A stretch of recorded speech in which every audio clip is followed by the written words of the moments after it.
এনায়েত প্রভুবাদ আবার একটা ভিডিও বানাইছে। আমি ওটা কইছিলাম পলিটিক্স নিয়ে কসকসানি না করতে। ভারতীয় পণ্য বয়কট আন্দোলনের সময় ওর কুরকুরে নিয়ে উঠছিল। ব্যাপার না, বাতের রোগীদের যেমন আমাবস্যার পূর্ণিমা বাতের ব্যথা জায়গায় ওঠে, তেমনি প্রভুপাদের কিছু বিশেষ বিশেষ সময় কুরকুরে নিয়ে ওঠে। ওরা নিয়ে কিছু বলতাম না, কিন্তু একটা ভিডিও সারিছে, এটা নিয়ে কিছু না কইলেই না। মুশকিল হইলো কইছে বিএনপি নিয়ে। বিএনপির ডিফেন্ড করা তো আমার দায়িত্ব না, দায়ও না, আমি বিএনপি করিও না। কিন্তু বিএনপি ব্যাশিং এর নামে কোন শয়তানিটা শ্রী শ্রী এনায়েত প্রভুপাত করতেছে সেটা দেখায় দেওয়া দরকার, কারণ এটা দেশের জন্য জাতির জন্য জরুরি। আমি ওরে প্রভুপাত বলি কারণ ও হইতেছে বিজেপির বুয়েট শাখার সভাপতি। বাংলাদেশে বিজেপির পলিসি পার্সু করে, ঠিক যেভাবে ভারতীয় পণ্য বয়কটের সময় আমাদের পিছে লাগিয়েছিল, এখন বিএনপির পিছে লাগিয়েছে। তো এটা এখন বিএনপির পিছে লাগা হচ্ছে এখন বিজেপির পলিসি। মানে বিজেপি এখন জানে যে আওয়ামী লীগ আর তো আসবে না, কিন্তু বিএনপি যেন না আসে ক্ষমতায়, এটাই হইতেছে বিজেপির পলিসি। ও যেটা বলতে চাচ্ছে সেটা হচ্ছে আওয়ামী লীগ খারাপ, অবশ্যই ঠিক আছে, বিএনপি একই রকম খারাপ। বিএনপি একই রকম খারাপ একটা দল, এই বিএনপিকে ক্ষমতা আসতে দেওয়া যাবে না, ফেয়ার এনাফ। তো প্রভুবাদ আওয়ামী লীগের আমলে আওয়ামী লীগের শাসন নিয়ে কি কথা কবে পারছিল আপনারাই বলেন? তখন কিন্তু গোয়ার গু শুকায় গুটা হয়ে গেছিল, সেই সাহস হয় নাই। এখন ওর পৌরুষ জেগে উঠছে, বিপ্লবী হয়েছে, এখন হচ্ছে বিপ্লবী সাজিতে। ওই সময় কি কি করেছিল আসেন দেখি।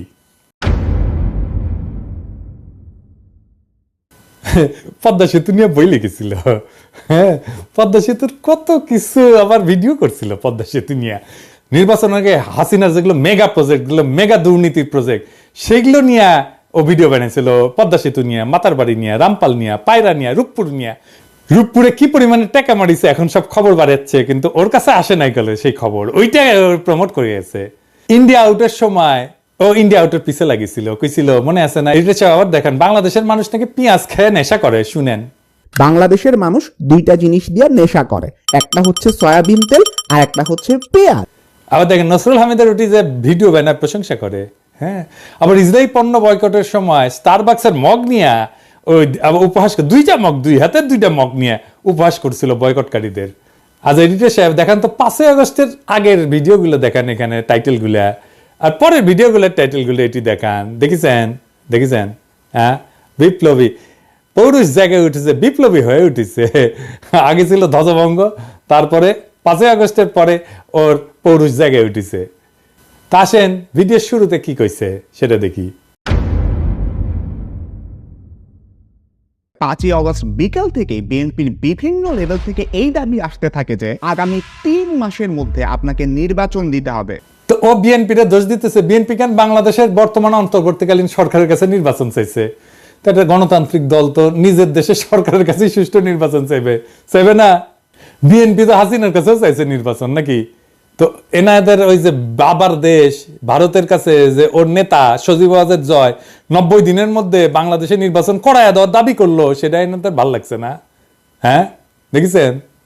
আসেন একে একে অন্য অভিযোগগুলা দেখি।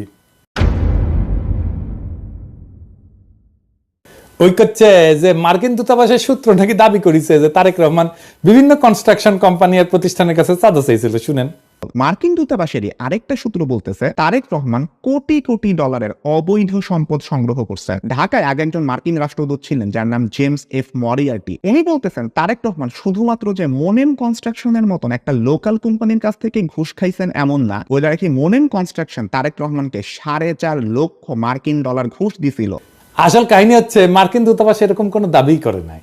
মার্কিন দূতাবাস তাদের কেবলে মানে যে সমস্ত কমিউনিকেশন পাঠায় আর কি, তার দেশে কোথায় কি আপডেট হচ্ছে এইগুলা লিখে পাঠায় এবং বিভিন্ন বিষয়ে ওয়াশিংটনের মতামত চায়। এরকম একটা কেবল যেটা পাঠানো হয়েছে 2008 সালের নভেম্বরে, সেখানে তারা লিখছিল যে বাংলাদেশের দুর্নীতি দমন কমিশন তারেক রহমানের বিরুদ্ধে বিভিন্ন অভিযোগ আনছে, যার মধ্যে আছে অমুক কনস্ট্রাকশন ফার্ম থেকে চাঁদা দাবি, তমুক প্রতিষ্ঠান থেকে চাঁদা দাবির অভিযোগ।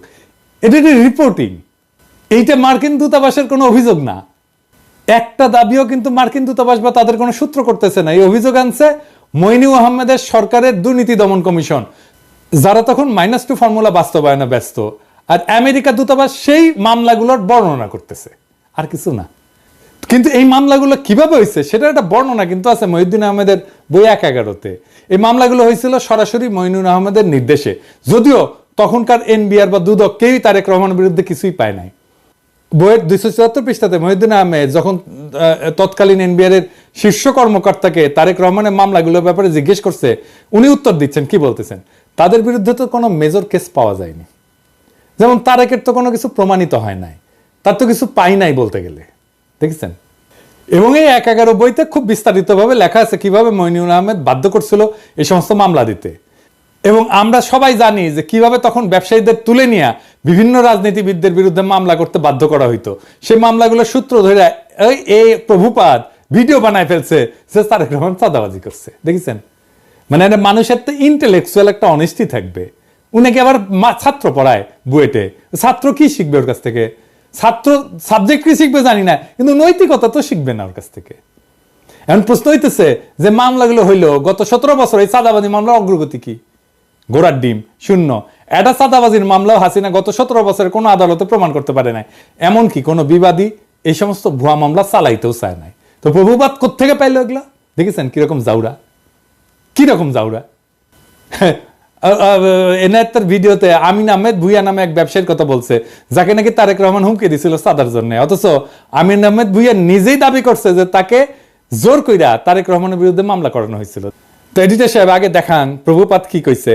এই তারেক রহমান আল আমিন কনস্ট্রাকশনের মালিক আমিন আহমেদকে হুমকি দিছেন, তুমি যদি আমাকে $1.5 লক্ষ না দাও তাহলে তোমার কোম্পানি আমি বন্ধ করে দিব। তারপরে দেখান আমিন আহমেদ ভুইয়া কি কইছে। কারণ একটা ইস্তেদি বিষয় মামলাটি দেখুন বর্তমানে রাষ্ট্র বনাম তারেক রহমান সাহেব। আমি নিজে যদি উদ্যোগ হয়ে মামলা করতাম তাহলে তো মামলা চালুই থাকতো। আমার যদি উদ্যোগ বা ইচ্ছা থাকতো, আর স্বাভাবিক বিষয়, আমি তার সময় কেন মামলা করতে যাব? উনি তো আমার দলের সিনিয়র যুগ্ম মহাসচিব, উনি নমিনেশন দিয়েছে, আমার সাথে রাজনীতি করি। মানে প্রভুপাদ ভিডিওতে যার নাম উল্লেখ করে দাবি করছে যে তার কাছে তারেক রহমান চাঁদা চাইছে, সে নিজেই বলতেছে যে তার কাছে তারেক রহমান টাকা চায় নাই, তাকে মামলা করতে বাধ্য করছে মইনুল আহমেদের সরকার।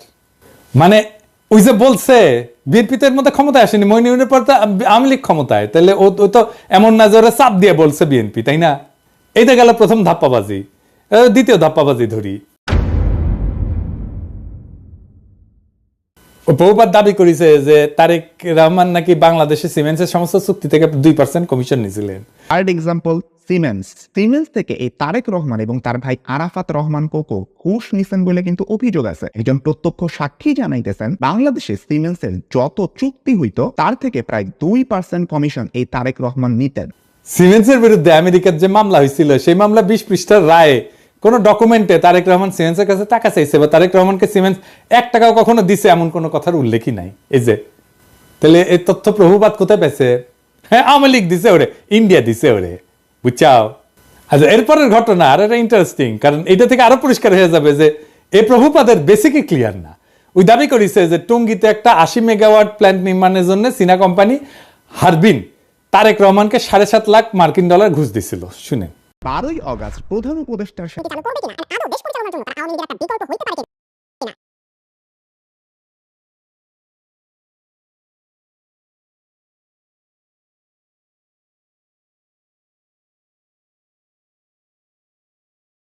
আসল কথা হচ্ছে হারবিন একটা টেন্ডার প্রক্রিয়াতে সর্বনিম্ন বিডার হিসেবে 2002 সালে মনোনীত হয়েছিল। এই দরপত্র নিয়ে কোনো মামলা হয়নি কখনোই। তাই হারবিনকে কাজ দিতে তারেক রহমান ঘুষ নিছিল দাবি ভুয়া, কারণ যার টেন্ডার সর্বনিম্ন হয় সে তো এমনি কাজ পাবে। মামলাটা আসলে কি ছিল? মামলাটা ছিল হারবিন এবং তাদের বাংলাদেশের পার্টনার নির্মাণ কনস্ট্রাকশনের টঙ্গীর বেসিক শিল্পনগরীতে যে পাওয়ার প্ল্যান্ট বানানোর কাজ পায় সেটার ওয়ার্ক অর্ডার নিয়ে। খাদিজা বেগম গিয়াসউদ্দিন আল মামুনকে দিয়ে পাওয়ার প্ল্যান্টের ওয়ার্ক অর্ডারটা তাড়াতাড়ি বের করে আনে। তো এটা কনসালটেন্সি ফি হিসাবে কিছু টাকা দিছিল বলে খাদিজা বেগম নিজে দাবি করছে আদালতে। খাদিজা বেগম পুরা মামলা কোথাও বলেন নাই যে এই টাকা তারেক রহমান খাদিজা বেগমের কাছে চাইছে বা দিতে বাধ্য করছে। তাই 2013 সালে এই মামলায় তারেক রহমানের নাম ছিল, কিন্তু তারেক রহমানকে খালাস দেয় আদালত। মানে হাসিনার আমলে তারেক রহমান আদালত থেকে খালাস পায়, হাসিনার আমলে। কিন্তু যে বিচারক খালাস দেয় সে আবার খালাসের রায় দিয়ে দেশে থাকতে পারে নাই, তার এসকে সিনহার মতো দেশ ছাড়া করে বাধ্য করা। উনি মানে ফিনল্যান্ডে আছেন। এরপর প্রভুপাত দাবি করেছে যে তারেক রহমান নাকি বসুন্ধরা গ্রুপের কাছ থেকে 21 কোটি টাকা নিয়েছিল একটা মামলার বিচার প্রভাবিত করতে। বসুন্ধরা গ্রুপের মালিকের একজন ছেলে আছে, নাম হচ্ছে শাফিয়াত সোবহান স্থানভীর। ইনি কিন্তু আনভীরেরই ভাই। তার বিরুদ্ধেও একটা খুনের মামলার বিচার প্রভাবিত করতেও তারেক রহমান 21 কোটি টাকা নিয়েছিলেন বলে অভিযোগ আছে। এই গল্পটা তখন ডিজিএফআই বানায় পেপারগুলোকে খাওয়াইছিল, যেটা 2016 সালে ডেইলি স্টারের মাহফুজ আনাম নিজেই স্বীকার করছে। সে বলছে ডিজিএফআই বানানো গল্প ছাপানোতে তার ব্যাড এডিটোরিয়াল জাজমেন্ট ছিল। ভুয়া গল্পটা হাসিনার ইন্ডিয়ার দালাল এনায়েত আজকে ওই জেনজিদের খাওয়াইতে আসছে, কোনো ধরনের রিসার্চ না কইরাই। কিরকম জাউরা দেখেন। আকবর সোবহান সাহেবের ছেলেকে বাঁচানোর জন্য তারেক জিয়া এত কোটি টাকা নিছে, একদম ফিগারটা সব উল্লেখ ছিল, 50 কোটি টাকা নিছে। এটা খুব সুন্দর। তুমি প্রথমে তোমাকে বলতে হবে ডেইলি স্টারে ছাপা হয় না, শুধু প্রত্যেকটা আপনারা লিড করেছেন এটা। না প্রত্যেকটা, আই ডোন্ট রিমেম্বার দ্যাট। না আমার মনে আছে। না, এই প্রত্যেকটা কাগজে ওটা ছেপেছে। আমি মনে করি যে আমার সাংবাদিকতার সময়ে, ওই সময়ে ডিজিএফআই এর দেওয়া নিউজ আনসাবস্টেন্টিয়েটেড, আমি যেটা ইন্ডিপেন্ডেন্টলি প্রমাণ করতে পারি নাই, ওটা আমি লিখেছি, ইন্ডিপেন্ডেন্টলি ভেরিফাই করতে পারছি না। কিন্তু তুমি যদি আমাকে জিজ্ঞেস করো আমার সাংবাদিক জীবনে, এডিটরের জীবনে, ওটা হচ্ছে একটা বিরাট ভুল। আমি ভুল করেছি। ওই সময় ডিজিএফআই এর দেওয়া নিউজ আমার ছাপানো উচিত হয়নি। ইট ওয়াজ এ ব্যাড এডিটোরিয়াল জাজমেন্ট। আমি অপকটে স্বীকার করি। কিন্তু ঘটনা হচ্ছে যে যতগুলো দুর্নীতির অভিযোগ আনছে তারেক রহমানের বিরুদ্ধে, সবগুলো 111 সরকার, এবং 111 তো আপনারা জানেন এটা ইন্ডিয়ার সরকার ছিল, তাই না? এই 111 সরকার ইন্ডিয়া হাতে বাংলাদেশকে তুলে দেয়।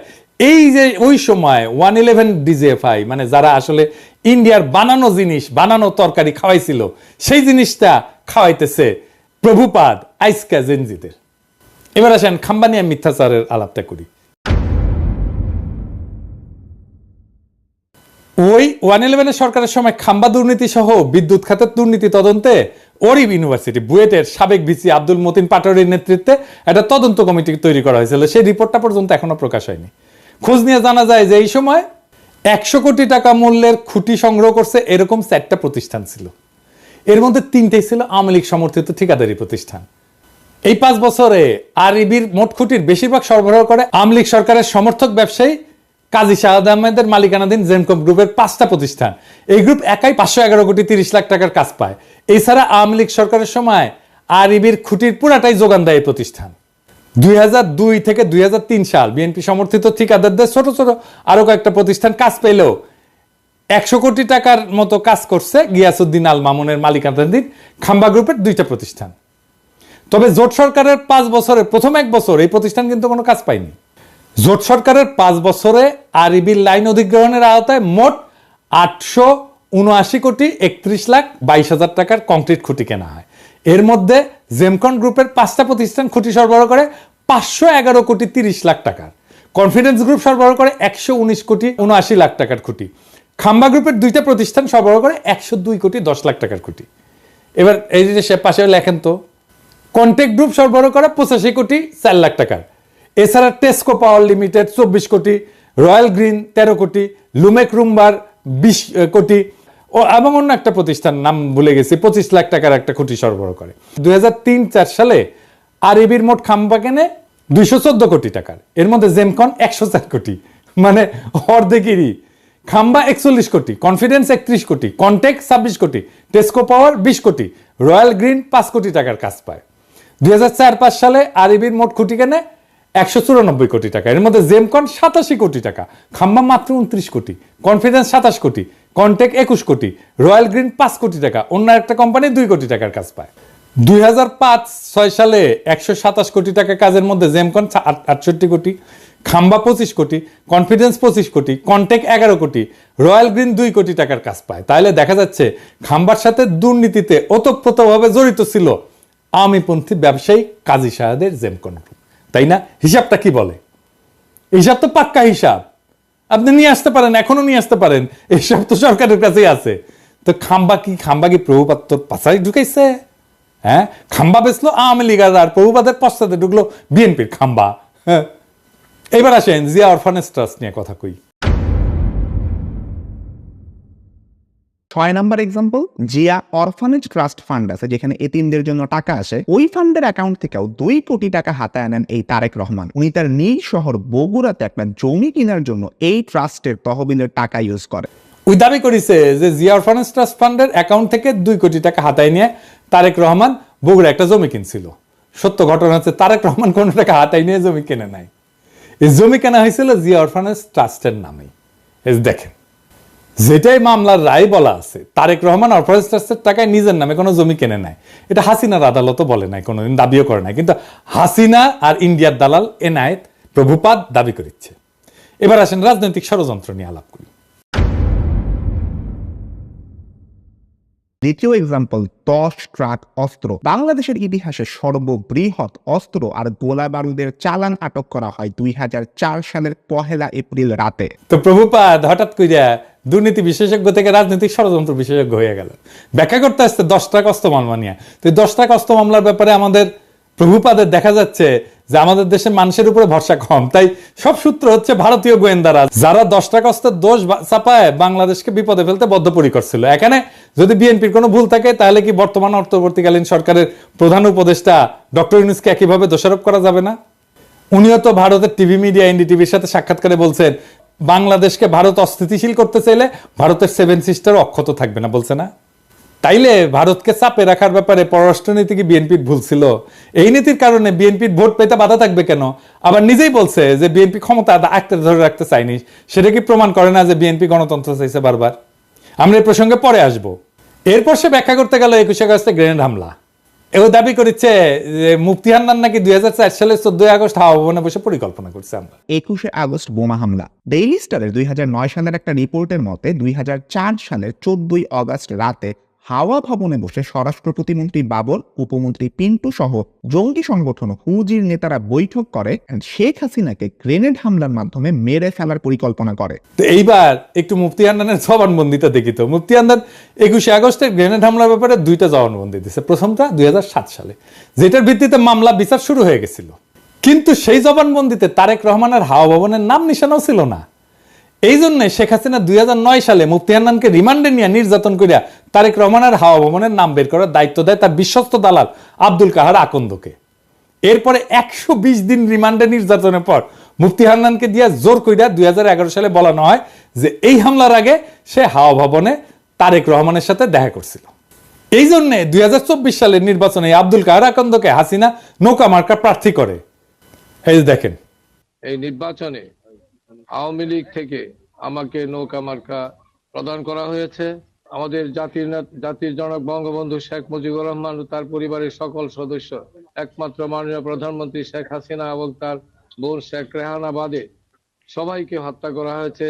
এমনকি 10 বছরের শিশু রাসেলকেও হত্যা করা হয়েছে। আপনারা জানেন 21 বছর সংগ্রাম করে এই মাননীয় প্রধানমন্ত্রী 1996 সালে আবার ক্ষমতায় আসেন।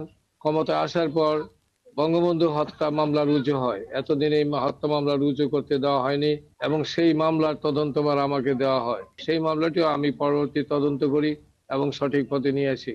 এই সমস্ত মামলা করার কারণে আমাদের আওয়ামী লীগ, যেটা একটি পুরাতন দল, সেই আওয়ামী লীগকে ধ্বংসের মুখ থেকে রক্ষা করা সম্ভব হয়েছে এবং আওয়ামী লীগের রাজনীতিকে টিকিয়ে রাখার ব্যবস্থা করা হয়েছে।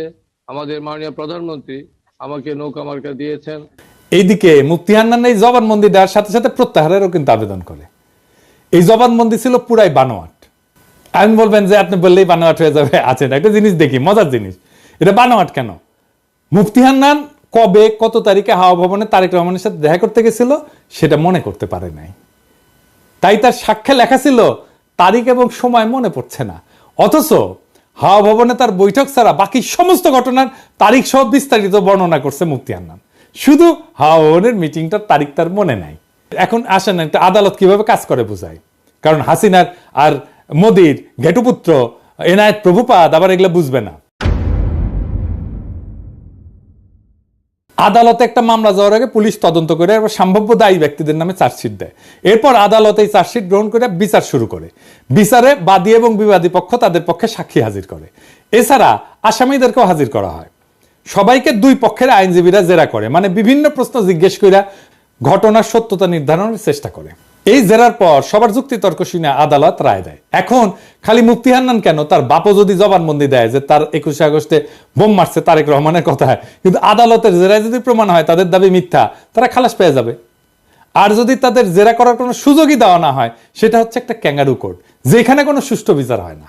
তাহলে যেখানে 21শে আগস্টের এই পুরা মামলায় মুফতি হান্নানের জবানবন্দির উপর তৈরি, সেই মুফতি হান্নানকে এই মামলায় জেরারই সুযোগ দেওয়া হয় নাই, বুঝছেন? জেরা করার ঠিক আগে মুফতি হান্নানকে ফাঁসিতে ঝুলায় খুন করে শেখ হাসিনা, যেন এই ঘটনার পিছনের সত্য সামনে না আসে। বুঝছেন তো কি রকম ক্যাঙ্গারু কোর্ট, কি আদালত, কি রায়, কি বিচার হয়েছে?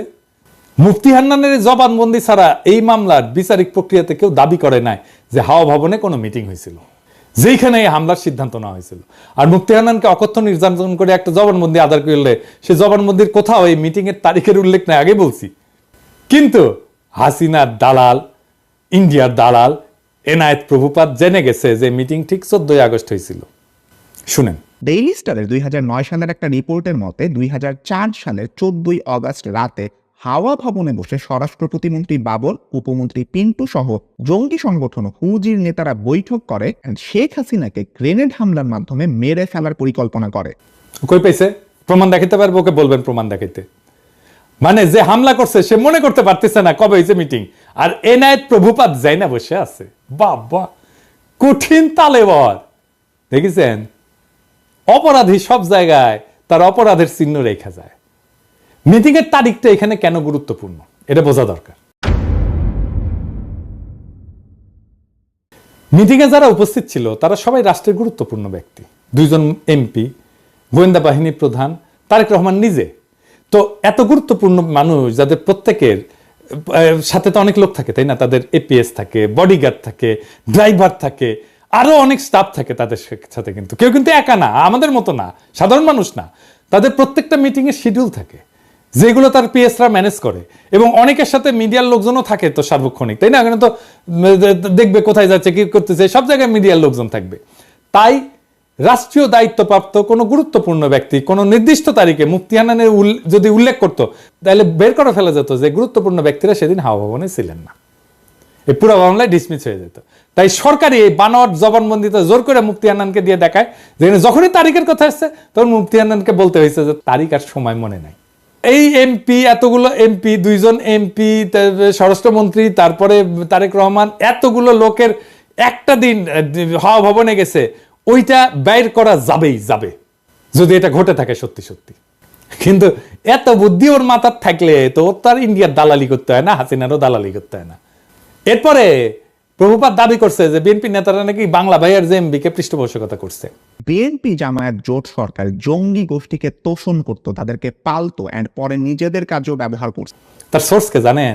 নূর মোহাম্মদ কিশোরগঞ্জ থেকে নৌকা মার্কা নিয়ে ভোট ডাকাতি করে যে তা আওয়ামী লীগের সাবেক সংসদ সদস্য। এই লোক নিজেই ছিল বাংলা ভাইদের দোসর। আলী রিয়াজের যে ইসলামিস্ট মিলিটেন্সি বাংলাদেশ এই কমপ্লেক্স ওয়েব, এই বইয়ের 52 পৃষ্ঠায় উল্লেখ আছে, নূর মোহাম্মদ 2004 সালে রাজশাহী রেঞ্জের ডিআইজি হিসেবে গণমাধ্যমকে বলছিল যে বাংলা ভাই এবং তার বাহিনী বামপন্থী সরবরাহদের ধরতে সাহায্য করছে, এবং তিনি নিজেই স্থানীয় পুলিশ বাহিনীকে নির্দেশ দিয়েছেন তাদের সহায়তা করতে। তাহলে দেখেন বাংলা ভাই আসলে কারা সাহায্য করছে। তো এইসব কইরা বিএনপিকে বিপদে ফেলে আওয়ামী লীগের নমিনেশন যেটা ভোট ডাকাতকে সূত্র ধরে এনায়েত প্রভুপাত বলতেছে যে বিএনপির নেতারা নাকি জঙ্গিদের পৃষ্ঠপোষকতা দিচ্ছে। তবে এটা সত্য যে জেএমবির এই ঘটনা বিএনপির ক্ষমতা হারানোর কারণ। কিভাবে এটা একটু দেখি। একটা রাষ্ট্রে বল প্রয়োগের একচেটিয়া কর্তৃত্ব থাকে আর কারণ না, রাষ্ট্রের কাছে।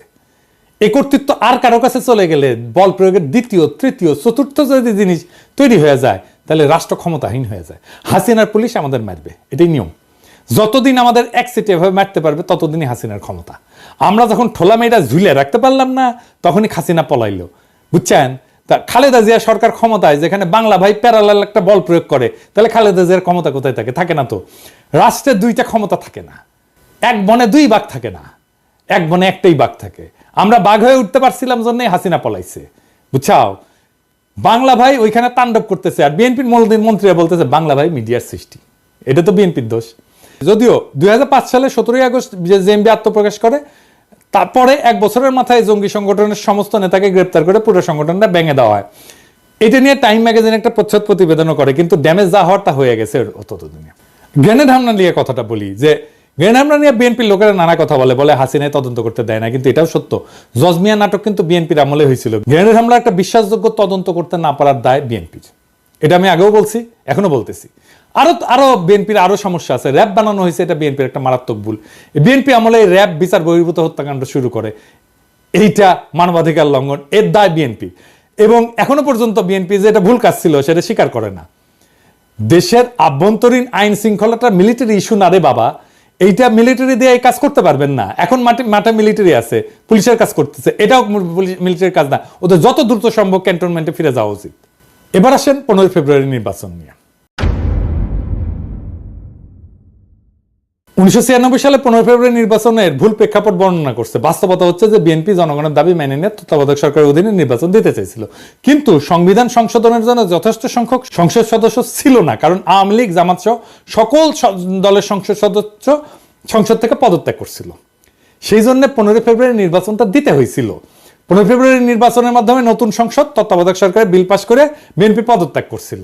এটা তো একটা নিয়মের কারণে, নিয়ম রক্ষার জন্য করছিল। বিএনপির সেন্সেবল আচরণের কারণেই 1996 সালে 116 জন আসন নিয়ে বিরোধী দলের আসনে বসতে পারছিল।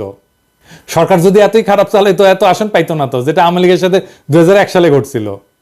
কিন্তু এখন প্রভুপাতকে বলতে হবে, বিএনপি আমলকে আয়না ঘটছিল? কোন আন্দোলনে 2 সপ্তাহে 1000 মানুষ মারা গেছে, হেলিকপ্টার থেকে গুলি করা হয়েছে, স্নাইপার দিয়ে গুলি করা হয়েছে, সরাসরি বুকে গুলি করা হয়েছে, মাথায় গুলি করা হয়েছে স্নাইপার দিয়ে। বাংলাদেশকে ভারতের উপনিবেশ বানানো হয়েছে বিএনপির আমলে। বাংলাদেশের রাজনীতিতে ভারত হস্তক্ষেপ করছে, পর 3 টার্মে ভোট দেওয়া বন্ধ করে দিছে, লক্ষ কোটি টাকা পাচার হয়েছে, একটা গুমের ঘটনা ঘটছে, লাখ লাখ লোককে দেশান্তরী হইতে হয়েছে আমার মতো, নাকি বিপ্লব হয়েছে এরকম বিএনপি সরকারকে উৎখাতের জন্য? বিএনপি সরকারের বিরুদ্ধে কথা বলার জন্য পিটায় মারা হয়েছে কখনো? আওয়ামী লীগ ফ্যাসিবাদ কায়েম করছে, বিএনপি কখনো ফ্যাসিবাদ কায়েম করছে? বিএনপি 57 জন সেনা অফিসারকে মারছে বিদ্রোহের নামে? বিএনপি রাতের আধারে আলেমদের মাইরা লাশ গুম করছে? বিএনপি আমলে দুর্ভিক্ষ হয়েছে? এরপরে বলে বিএনপি আওয়ামী লীগ এক। স্বাধীনতার পর আওয়ামী লীগ 25 বছর শাসন করছে, বিএনপি করছে 15 বছরের মতো। আওয়ামী লীগ মাত্র একবার শান্তিপূর্ণভাবে ক্ষমতা হস্তান্তর করছে, 2 বার তাকে নির্বাচন দিয়ে হটানো যায় না, রক্তাক্ত বিপ্লব করে হটাইতে হয়েছে। হ্যাঁ, শালার আমি জাউরার সিল দেই নাই না? হ্যাঁ, দেন এডিটর সাহেব, দেন জাউরার সিল দিয়ে দেন, 2 বার দেন, 3 বার দেন। 111 একটা পলিসি ছিল -2, মানে হাসিনা খালেদা দুইটাই বাদ, কিন্তু আসলে ওইটা -1, মানে Hasina in Khaleda out. BNP জামাতকে ক্ষমতায় আসতে দেওয়া যাবে না, এটা ইন্ডিয়ান লাইন, এটা বিজেপি কংগ্রেস সবার লাইন। কারণ বিএনপি জামাত ক্ষমতায় থাকলে ইন্ডিয়ার বাংলাদেশে ভাত নাই। ভারতীয় পণ্য বয়কটে ভারতকে বাঁচাইতে আসছিল প্রভুপাত, এখন আওয়ামী লীগের পতনে ইন্ডিয়াকে বাঁচাইতে আসছে প্রভুপাত। কারণ ইন্ডিয়া জানে যে আওয়ামী লীগের জিন্দগিতে ক্ষমতায় আসতে পারবে না। বাংলাদেশে ইন্ডিয়ার অনেক সফট অ্যাসেট আছে, এই প্রভুপাত তার মধ্যে একটা, ইন্ডিয়ার সফট অ্যাসেট। এরকম আরো অ্যাসেটকে মাঠে নামাবে ইন্ডিয়া, এই যে রোকে অ্যাপ্রাজি আর একটা সফট অ্যাসেট। তবে প্রভুপাত, তোমার ইন্ডিয়ান সফট অ্যাসেট মার্ক করে রাখলাম, যেদিন ভারতীয় পণ্য বয়কটের পিছিয়ে লাগছো সেদিনই মার্ক করে রাখছি। আমার মার্ক করা ভুল হয় না, বুঝছাও? তো একটা জিনিস জানো, কয়া রাখি, বাঘে শুইলে 18 গা, ঠোলায় শুইলে 36 গা, আর পিনাকি শুইলে জয় বাংলা।